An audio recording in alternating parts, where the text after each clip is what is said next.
मस्त मालवणी किचनमध्ये तुमचं स्वागत आहे। आज आपण बनवणार आहोत चण्याची भाजी। चला तर बघूया आपण चण्याची भाजी कशी बनवायची। मस्त मालवणी किचनमध्ये तुमचं स्वागत आहे। आज आपण बनवणार आहोत चण्याची भाजी नैवेद्यासाठी।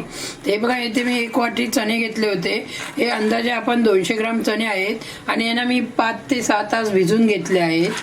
हे बघा, आता मी यांना कुकरला लावून 4 शिट्या काढून घेते। तुम्ही बघू शकता, हे बघा, हे चणे आपण 4 शिट्या काढून घेतलेत कुकरमध्ये आणि हे चांगले बघा उकळून तयार झालेले आहेत। हे बघा, आता याची भाजी कशी बनवायची ते बघूया।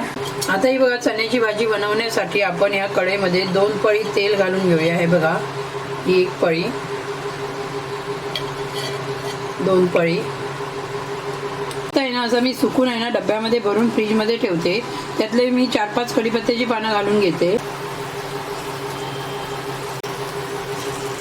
त्यामध्ये हा बघा अर्धा चिरलेला कांदा घालून घेऊया आणि मिक्स करूया।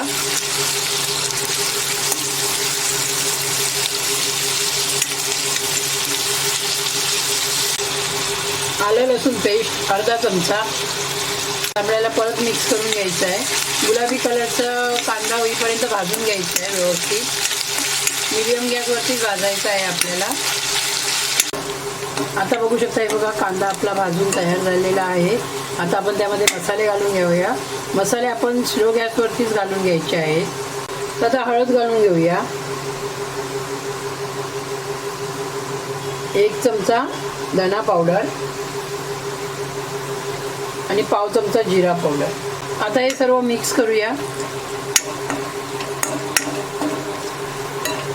आता यामध्ये हे बघा हिंग घालून घेते 1 चिमटी आणि आपल्याला आता घरगुती मालवणी मसाला घालून घ्यायचा आहे। तर बघा, आपल्याला जेवढं तिखट पाहिजे तेवढा तुम्ही वापर करू शकता। मी ते बघा 1 आणि अर्धा चमचा घालून घेते आहे। हा मालवणी मसाला मी कसा बनवला याची पण लिंक मी तुम्हाला देईन। त्या मालवणी मसाला खूप चांगला बनतो। तर आता आपण स्लो गॅसवरती त्याला भाजून घेऊया।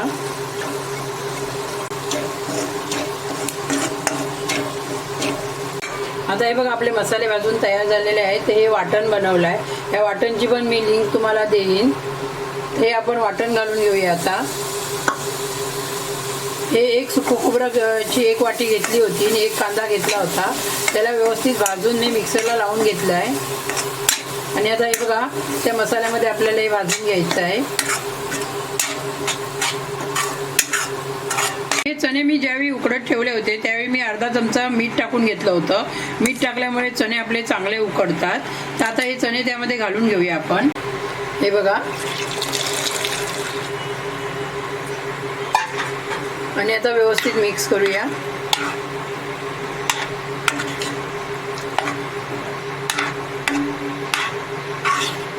आता हे बघा, याला आपण आता 10 मिनिटं चांगलं व्यवस्थित उकळून घ्यायचं आहे, तर मसाले व्यवस्थित शिजले पाहिजे। तर आता एक उकळी काढून घेऊया आपण याला। आता बघू शकता, हे बघा मी 10 मिनिटं भाजी शिजून घेतली आहे, कारण मसाला व्यवस्थित शिजला पाहिजे म्हणून। तर आपल्याला पण 10 मिनिटं भाजी शिजून घ्यायची आहे। ही बघा, आपल्याला जर पातळ पाहिजे असेल तर त्यामध्ये तुम्ही पाण्याचा वापर करू शकता। मी जेवढं चण्यामध्ये पाणी होतं तेच वापर केला। आता आपण मीठ घालून घेऊया चवीनुसार। हे बघा, चवीनुसार मिठाचा वापर करायचा आहे आपल्याला आणि व्यवस्थित मिक्स करून घेऊया।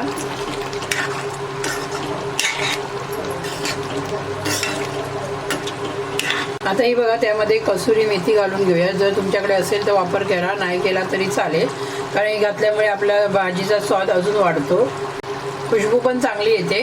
तर ही भाजी माझी आता बघा तुम्ही मिक्स करून दाखवते। आपली जी चण्याची भाजी आहे ही तयार झालेली आहे। ही माझी रेसिपी आवडली असेल तर माझ्या चॅनलला सबस्क्राईब करा, लाईक करा आणि जास्तीत जास्त शेअर करा आणि मला कमेंट करून सांगा चण्याची भाजी कशी बनवली मी। धन्यवाद।